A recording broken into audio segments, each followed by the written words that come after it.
Welcome to Rise Unwind. Every week on our show, we bring you lifestyle tips, tricks, and more from all the people who know it best. And this week, we have this.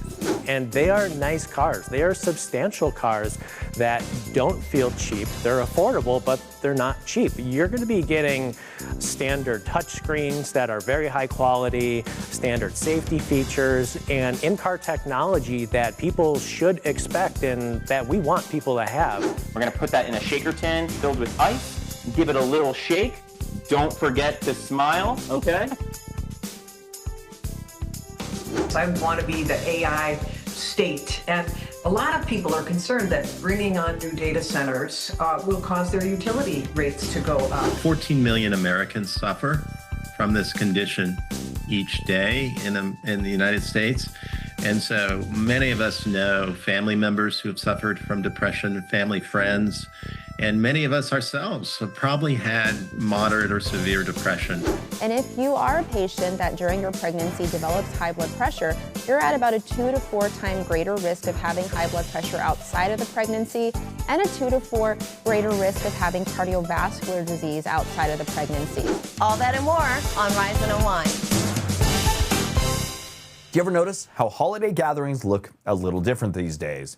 People are mixing non-alcoholic options, lighter twists on classics, and really trying to make hosting feel balanced for everyone. Today, we're joined by Fitzgibbons and Fernanda Salazar from Diageo North America, here to share what's shaping modern holiday hosting and walk us through a simple live demo you could try at home.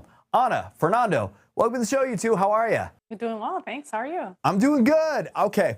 Fernando, can you walk us through the top holiday hosting trends you're seeing this year? Absolutely. Again, thank you for having us.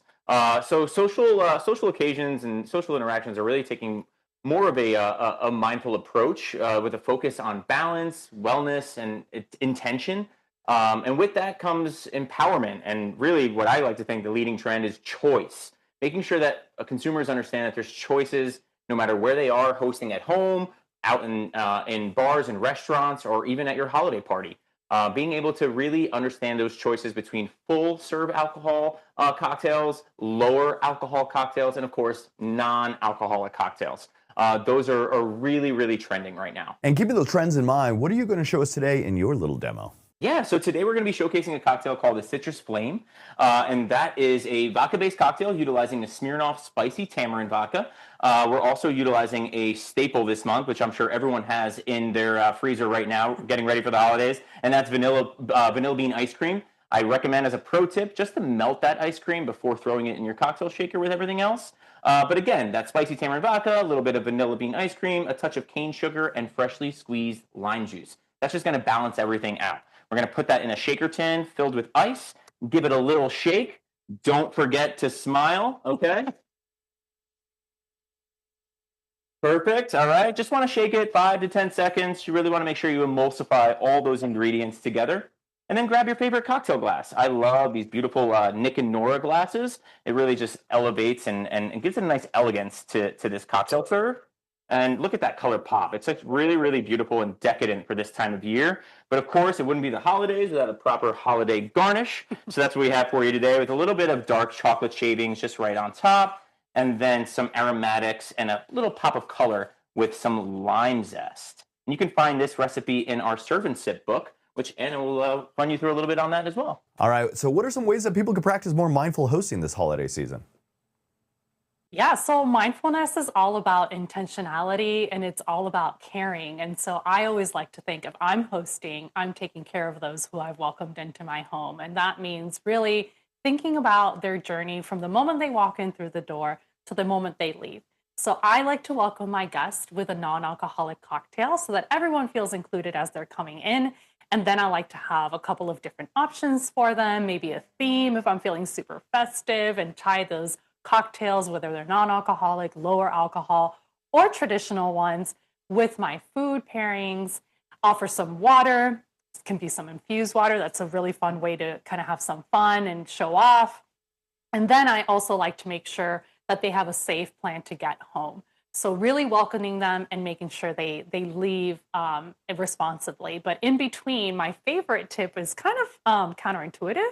And that is, if people are enjoying an alcoholic beverage, don't let them don't top off their drink before giving them a new cocktail. That seems again counterintuitive. You think, oh, empty glass, I may not be performing as well as I could be as a host.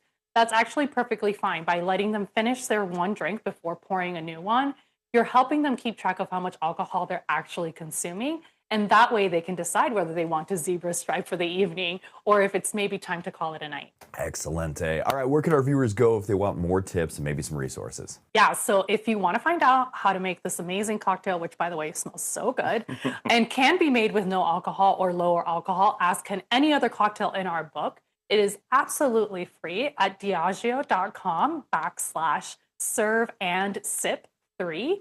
That's Diageo, Diageo.com/serve-and-sip, and the number 3 because it is our 3rd volume.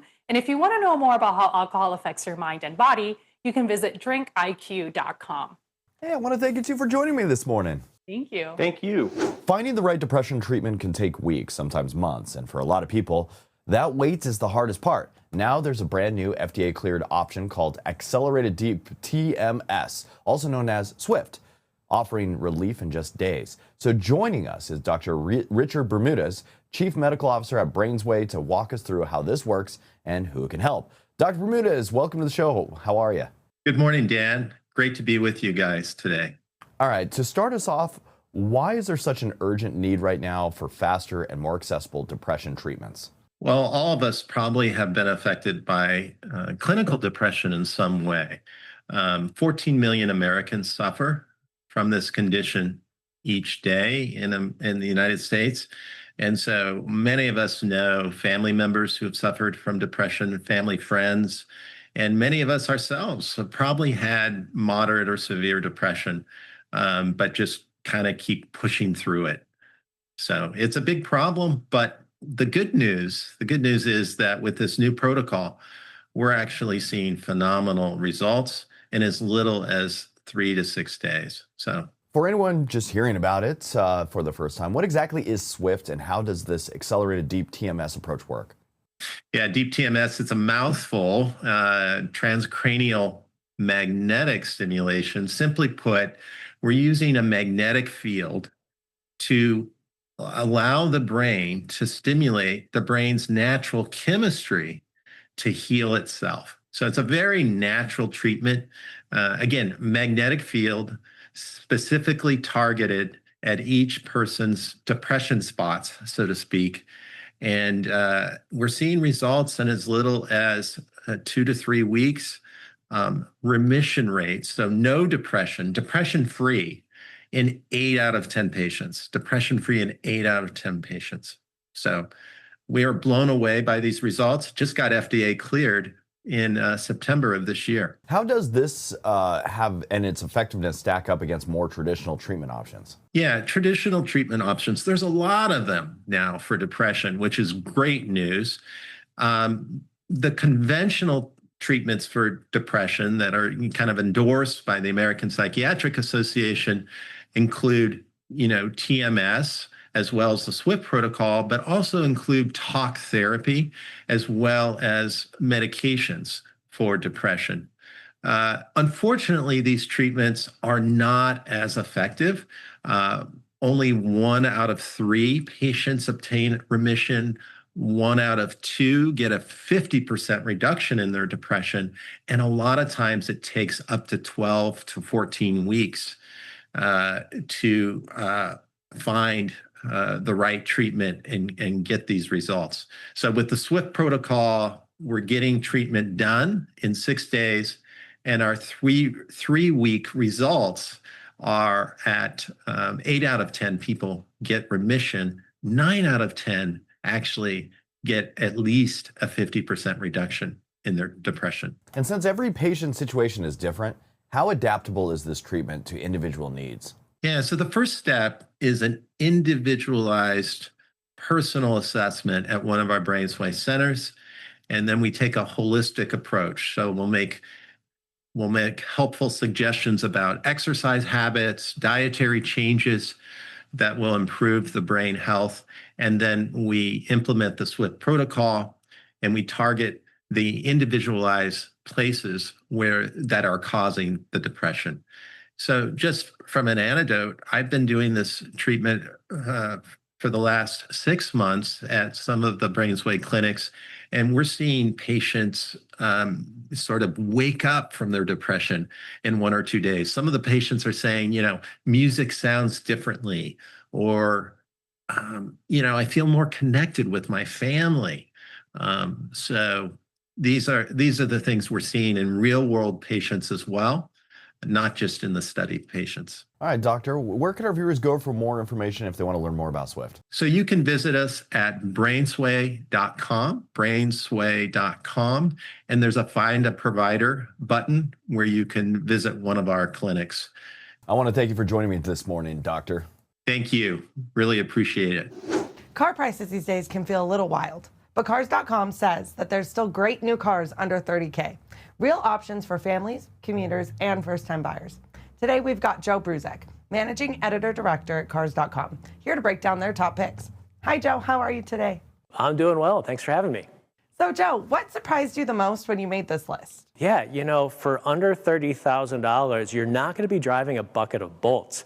Our team of expert reviewers, we drove these cars, we have hands-on experience with them, and they are nice cars. They are substantial cars that don't feel cheap. They're affordable, but they're not cheap. You're going to be getting standard touchscreens that are very high quality, standard safety features, and in-car technology that people should expect and that we want people to have. And what made the winners stand out from other cars at the same price?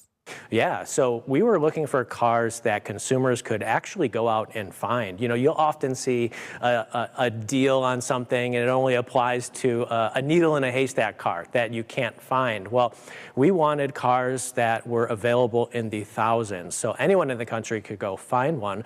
So that was a big part of our criteria here. We looked at national dealership listings of cars that are available to find those. Also, we excluded anything that had known poor crash test ratings because we want to recommend cars that people will feel comfortable driving, cars that you'll feel comfortable driving with your family in. And for someone on a budget, what trade-offs should they know about? So you're not going to find massaging seats or perfume dispensers in these cars. What you are going to find, though, are vehicles that are bigger than you would expect. So you think compact, you think subcompact, you think small, but really these cars are much larger than they were 10, 15 years ago, so you don't have to make that trade-off. You can get a lot of size for the money. So does choosing a more affordable car mean giving up today's tech features? No, not at all. So one of the features that we know consumers are expecting and that we like so much is Apple CarPlay as well as Android Auto. And that's going to take your smartphone, it's going to mirror those apps and navigation to the screen in the car. And that's all available on these cars. It's also, these cars are going to come with safety features like forward collision warning with automatic braking, and also advanced driver assist features like adaptive cruise control and lane keep assist. And those features people aren't expecting, but we know that when they use them, they're super excited to use them, just with how it helps with driver fatigue and safety when you're on the road. And when is the best time of the year to shop for a new car? End of the year is a great time to buy a car. In fact, anytime dealers are motivated to sell is a good time to buy. So end of month, end of year. Also, if you're looking at a particular vehicle, be aware that there's going to be a model year changeover from 2025 to 2026. And when that happens, if there aren't many changes to the 2026, you can typically get a good deal on the 2025. And that doesn't happen at the same time every year like it did many years ago. That happens throughout the entire year. So find the car you're interested in, see if you can match up with that 2025 to 2026 changeover, and you can very much get a deal on that old one. And can you tell us more about the cars you have with you today? One of the cars I'm really excited to share is the Toyota Corolla Hybrid behind us.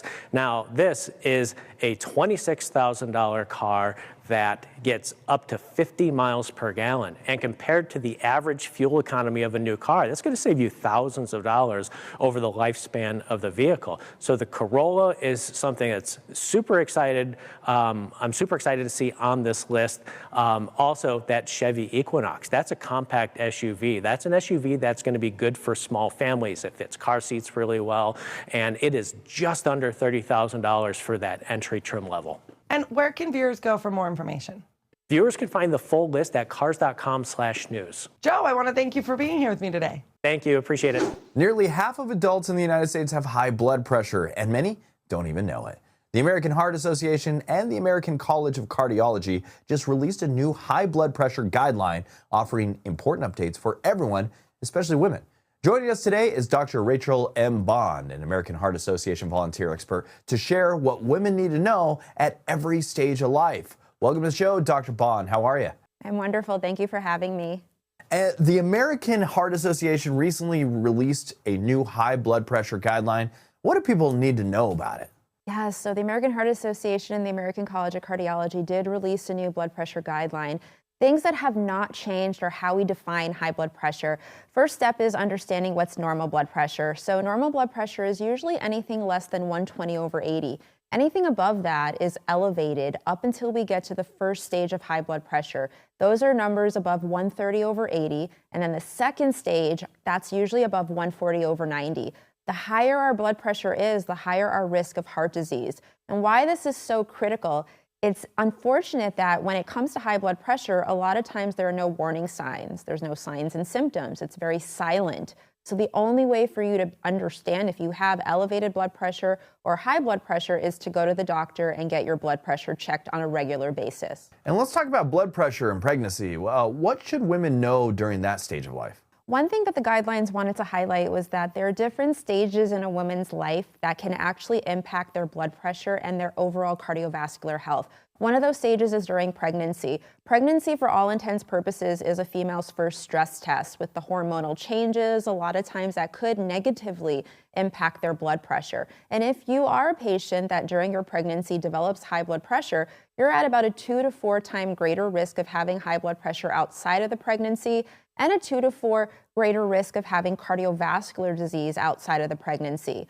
A lot of times that could occur up to several decades after the delivery. So having those conversations with your physician and healthcare professional about your pregnancy risks as well as your more traditional risk factors can really help in the management strategies. And what actions can women take to help minimize the risks? So there are several. The first one is being active. We know that the American Heart Association recommends at least 150 minutes per week of some form of moderate exercise. That can include walking at a very brisk pace. They also recommend eating very clean and healthy food, limiting saturated fat, processed foods, foods that are rich in salt or sodium, and replacing that with things like healthy fats such as olives and olive oil, and also whole grain. They also talk quite a bit about sleep. When we think about sleep, we need to ensure we're getting at least 6 to 8 hours of sleep per night. And the last thing that's so important is making sure that we're getting our numbers regularly checked. Blood pressure, cholesterol, our blood sugar, and we're also addressing with our physician what our weight is and if our weight is appropriate for our height. So what are some simple steps anyone can start taking today to help better manage their blood pressure? There are so many easy steps, many of which I had already listed, but I would say the easiest really is if we have an opportunity to get up and be active, let's do that. As I mentioned, that moderate exercise includes walking. So maybe using the stairs at work. If we're using public transportation, getting off at a stop a little earlier than where we normally do to encourage ourselves to get those steps in. And something also very simple is just making those minor adjustments to our nutrition as well as our overall lifestyle. And Dr. Bond, where can our viewers go for more information? So the American Heart Association has several websites. One of them is heart.org, and the other one is goredforwomen.org/high blood pressure. And that's really going to hone in on high blood pressure both during pregnancy and outside of pregnancy as it pertains to women's cardiovascular health. I want to thank you for joining me this morning. Thank you so much. We hear a lot about artificial intelligence, but it's also becoming a major driver of jobs and economic growth. New research shows that states that act now could benefit the most from this AI investment boom. Joining us today are Dr. Michael Mandel from the Progressive Policy Institute and former Energy Secretary and former Michigan Governor Jennifer Granholm. Thank you guys so much for being here. You bet. Thanks so much. Thank you. Dr. Mandel, what's driving this surge in AI investment, and why does it matter for states right now? Because the country has gone through this investment drought, and AI has caused this great hundreds of billions of dollars of investment across the country and in individual states, starting with data centers, which are creating jobs and generating tax revenues, moving on to AI applications that are transforming industries like agriculture, healthcare, manufacturing, construction, and a whole range of things that where we need sort of imbued vigor. So this is very much a shot in the arm for the American economy. So you've outlined something called the Governor's AI Innovation Toolbox. What should governors be focused on first? Well, we've got 5 tools in the innovation toolbox. One is tax incentives to attract data centers. One is training programs for workers in AI-enabled skills, partnerships with universities to help push for AI innovation, transforming the energy grid to both support data centers and also lower costs, and AI extension programs to sort of help boost AI literacy, among small businesses. Secretary Granholm, based on your experience as a governor, what does it take for a state to successfully attract new industries like this? Yeah, Kayla, thanks for asking. I was the former governor of Michigan, and that if I were governor right now, I would be totally embracing this. I want to be the AI state. And a lot of people are concerned that bringing on new data centers will cause their utility rates to go up. And here's what a state needs to do. In addition to adopting the 5 measures that Dr. Mandel has in his toolbox, states need to make sure that when a new data center comes, it brings its own power. So it's not taking power away from residents on the grid. That's number 1. Number 2, needs to make sure that the data center is willing to pay for its upgrades, the upgrades to connect to the grid system, whether it's new transmission or substations. And the third thing that it needs to do is to make sure that data centers agree that in times when the grid is stressed, when it's at maximum capacity, that the data center dials back its demand so that the data center itself becomes an asset to the utility. And in that case, you can actually get data centers to lower utility rates for citizens. For every new big data center, you can lower rates by 1 to 2%, according to a recent study. So both on the economic development side and on the energy side, it's really important for citizens to have the facts so that they can be advocates for this wave of the future. And how could AI investment impact local jobs and communities? Well, you have a combination of things. One is the data centers are creating jobs through construction and then permanent jobs afterwards. There's tax revenues from the data centers. And then, of course, there's the invigoration of the local economies, not just the data center jobs, but indirect effect as well. They really can be quite powerful. And we see this as a road to sort of helping the U.S. economy move forward into the future. So, Dr. Mandel, what role can residents play in making sure their state leaders are prepared for the shift? So much of this is about attitude, okay? You can't be afraid of AI. You have to sort of realize that we've been sort of economically stuck in the doldrums. Everybody knows that. This is a way of sort of getting us out of the muck and mire and helping us become more competitive with higher wage jobs and more growth and more productivity. So where can people go to learn more about your research and recommendations? Go to the Progressive Policy website at progressivepolicy.org. I want to thank you two for joining me today. Thank you, Kayla. Do you ever feel like depression is talked about but not always fully understood? Major depressive disorder affects millions of Americans and can impact daily life in serious ways. Today we're joined by Amy Belknap, a board-certified psychiatric mental health nurse practitioner, to help break down the signs of MDD and what treatment options look like today. Thanks for being here, Amy. Thank you so much for the opportunity, particularly this time of year when the days are short and dark and lots of expectations. And so it's so grateful to work with Johnson & Johnson to educate people on major depressive disorder and some potential new treatment options. So what are the signs and symptoms of major depressive disorder and how common is it? So about 22 million adults in the United States struggle with major depressive disorder. It affects the way they think, the way they feel, the way they act, the way they perceive the world. Things they used to enjoy, they don't enjoy anymore. And so it can be devastating to the individual and to their families, but also to communities and the country as a whole. It has a tremendous economic impact, and it is the #1 cause of disability in the United States. And what treatments are currently available for people with MDD? So major depressive disorder is not a one-size-fits-all. It is a very complex condition, and it affects multiple areas of the brain, and there are multiple variables that are also involved in how a person experiences their depression and also in the effectiveness of the treatment options. And so while the standard of care is to start with an oral antidepressant, and this does offer relief to some people, 2 out of 3 individuals report that they still have breakthrough symptoms. And so they have these periods when they experience depression even while on treatment with their antidepressant. And so this really underscores the need to have more research and education and learning and coming up with new and differentiated treatments to manage these residual symptoms. And one of the things that we found is adjunct therapy. In adding one therapy to an existing therapy, and then the two bolster the effectiveness of the other. In other words, the combination is more effective than the single medication alone. And that's where Caplyta comes into play, which is the medication we're here to discuss today. So what does a recent treatment approval mean for patients who are still struggling? So Caplyta, or lumateperone, recently received approval from the US FDA for adjunct treatment with an oral antidepressant for adults with major depressive disorder. And this really has the potential to reset the way we think about treatment options in treating major depressive disorder. Now, the key is to follow up with your healthcare provider. That is the start. Your healthcare provider really is the expert on you. And so having that frank, honest, vulnerable conversation with your healthcare provider so that you can come up with a treatment plan that works for you. And you can absolutely say, hey, does Caplyta work for me? And in that case, then you can open that discussion, including potential side effects like somnolence, sedation, dry mouth, and dizziness, which are known side effects in some people with Caplyta use. So if you or your loved one, either one, have questions or concerns, follow up with your healthcare provider. That's the first place to go.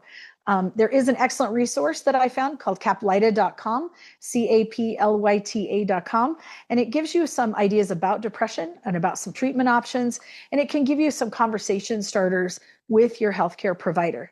And so, again, the healthcare provider is the key, so always follow up with your healthcare provider. And how can friends and family support someone with MDD, especially if treatment hasn't worked before? The key is to normalize what they're experiencing. Have that hard conversation where you say, hey, I've noticed that you're not really participating in whatever it was that you used to really enjoy. I noticed you're not doing this, or you seem sad. Are you okay? And have that conversation and normalize that, because if 22 million adults in the US have this condition, they're not that unique. They are, open up and be open and say, hey, I'll help you call. I'll even drive you to your healthcare provider's office. There's a fantastic a fantastic resource that I found very helpful, which is caplyta.com. And it really helps to kind of think about things to discuss with your doctor and help tailor that treatment. And as all things, the healthcare provider is the key, is getting the person, helping them, supporting them, normalizing the way they feel so that they feel comfortable going in and talking honestly with their healthcare provider. Where can viewers go to learn more? Caplyta.com is a very helpful resource. C as in Charlie, APLYTA. It's caplyta.com. I want to thank you, Amy, for being on the show with me today. Thank you so much. Have a marvelous holiday season. Thanks for watching Rise Unwind. Please visit us on our website at riseunwindtv.com. Follow us on our socials and subscribe to our YouTube at Rise Unwind. And thanks for tuning in. You take care. We'll see you next week.